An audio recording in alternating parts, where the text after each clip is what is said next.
is the news on Honor 103.5 FM. Honor FM News, accurate, transparent, undiluted. We go there. We bring you the news behind the news. Honor FM News. If it's new, then it's news.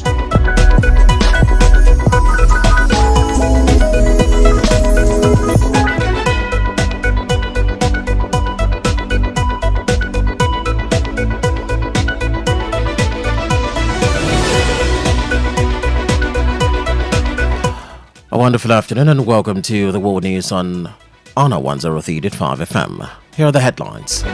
Federal government issues flood alert to 30 states, pledges to avert crisis.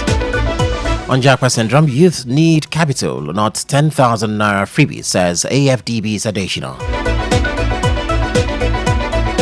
Petron says naira for crude policy will bring down petrol prices. Nigeria Electricity Regulatory Commission (NEC) finds 8 discos 628 million naira over crazy bill.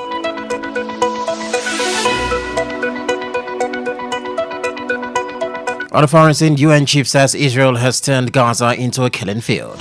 In business, Nigeria gets $50 billion from Afremix Bank funds. And in sports, Ghana launches investigation into Nigeria boxer Olariwaju's death. Now the news and details. I am Richard Ekpo.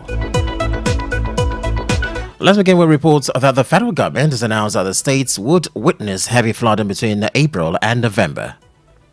The Minister of Water Resources and Sanitation, Professor Joseph Osef, disclosed this at the unveiling of the 2025 Annual Flood Outlook by the Nigerian Hydrological Services Agency in Abuja. Osef identified the high flood risk states as Abia, Adamawa, Akwa Ibom, Anambra, Bauchi, Bayelsa, Benue, Borno, Cross River, Delta, Ebonyi, Edo, Gombe, Imo, and Jigawa. Others are Kebbi, Kogi, Kwara States, Lagos, Nasarawa, Niger States, Ogun, Ondo, Osun States, Oyo, Rivers, Sokoto, Taraba, Yobe, Zamfara States, and the FCT. The minister raised concerns that flooding remains one of the devastating natural disasters in Nigeria, with climate change accelerating its frequency and severity. States have thereby commenced measures to arrest the flooding, expected to inundate still no fewer than 1,249 communities in 176 states and the Federal Capital Territory, Abuja. Measures include public enlightenment campaigns, dredging water channels, and relocating communities and riverbanks and floodplains.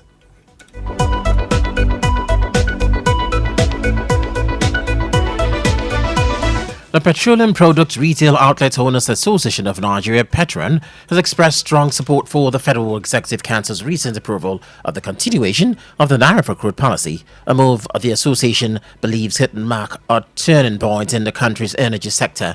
Speaking to newsmen in Abuja, Petron's National Public Relations Officer, Joseph Obele, said the association is optimistic that the policy, combined with the recent drop in global crude oil prices, will lead to more affordable fuel prices for Nigerian consumers. The Naira for crude policy involves the sale of crude oil to domestic refineries such as the Dangote refineries and others in Naira instead of US dollars.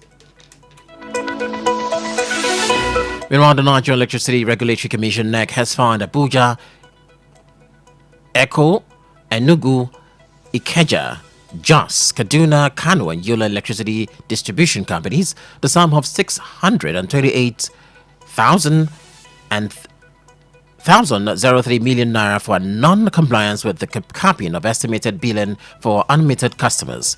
The Commission conveyed the sanction in a release on Thursday. It explained that the action was a sequel to a reviewing of billing practices between July and September 2024, which revealed that the affected discos failed to adhere to monthly energy caps issued by NEC. The fines represent 5% of the gross overbilling during the period under review. Besides, NEC also mandated the affected discos to provide credit adjustment to all overbilled customers by May 15, 2025, coinciding with the end of the April billing cycle.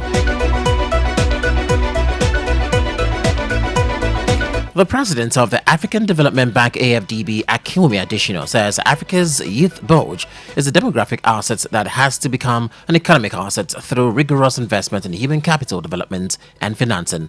The former Nigerian agricultural minister said youth in Nigeria and other 51 countries in Africa don't need freebies under the guise of empowerment scheme, but capital to fund their ideas and translate same into enduring wealth. Additional said Africa's youth population was not a problem for the continent because India and China's population has not been a problem for them.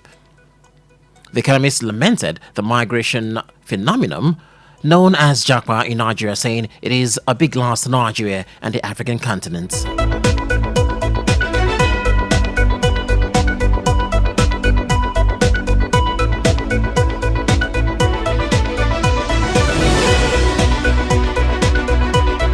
If you're just joining us, you're listening to The World News on Honor 103.5 FM. Don't forget to follow us on all social media handles at Honor 103.5 FM. You can also listen to us on Radio Guardian at Honor FM Ibadan. The station for business and sports. We'll be back. Music. The generator carry feelings for we them up. Sport. Education, culture, impacts, information, varieties, business, entertainment. We have you covered on the 103.5 FM.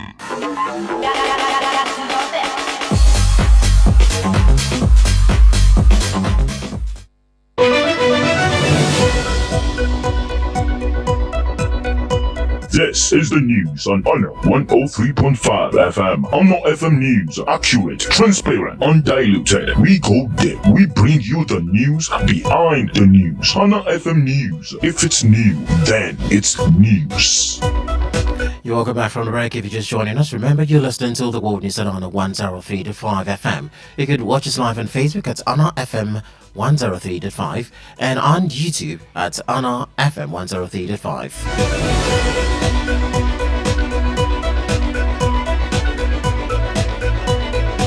Let's now hit the foreign scene where the Gaza war has sparked intense debate and condemnation from the international community, with UN Secretary Antonio Guterres labeling Israel's action as intolerable in the eyes of international law. The conflict has essentially turned Gaza into a killing field, according to Guterres, due to Israel's blockade of essential supplies like food and medicine. The situation in Gaza remains dire, with no clear resolution in sight. The perspective of Palestinian experts and international leaders highlights the complexity and depth of the conflict, emphasizing the need for a comprehensive and sustainable solution. And in the business world, Afreximbank Bank has disbursed a total of $50 billion in Nigeria over the past decade, making significant contributions to the country's key sectors, including energy, manufacturing, healthcare, transport, and financial services. The president and chairman of the board of directors of Afreximbank Bank, Professor Benedict Oroma, disclosed this during the commissioning of the Afreximbank Bank Africa Trade Center in Abuja on Thursday. Speaking at the event, Orama highlighted the bank's commitments to supporting Nigeria's developments, pointing out that these investments have been crucial in expanding the non-oil sector of the economy. He noted that $19 billion of the total amount disbursed has been invested in Nigeria's financial services sector, which has grown significantly over the years.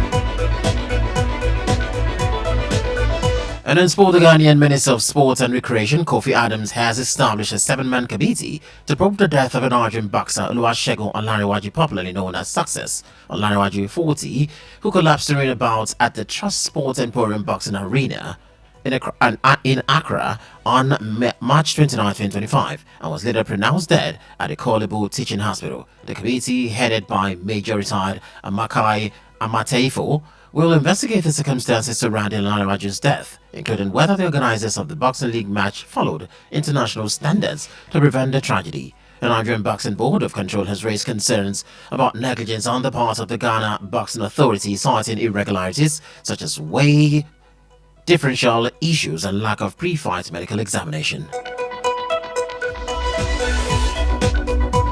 With that sports report, we end the war news this afternoon. But before we go, here's a recap of the major highlights. Emergency reports that the federal government has issued a flood alerts to 30 states and pledged to avert crisis. We also told you that AFDB's additional has said youth needs capital, not 10,000 naira freebies on Jacques syndrome. On the African scene, Israel ambassador to Ethiopia has been ejected from an African Union event. And on the foreign scene, UN chief says Israel has turned Gaza into a killing field.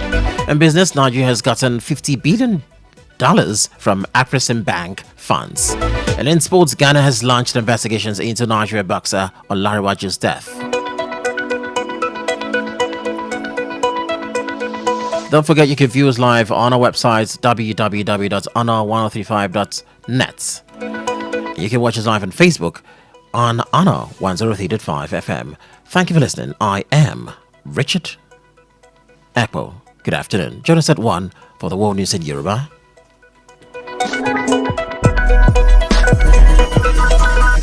And everything.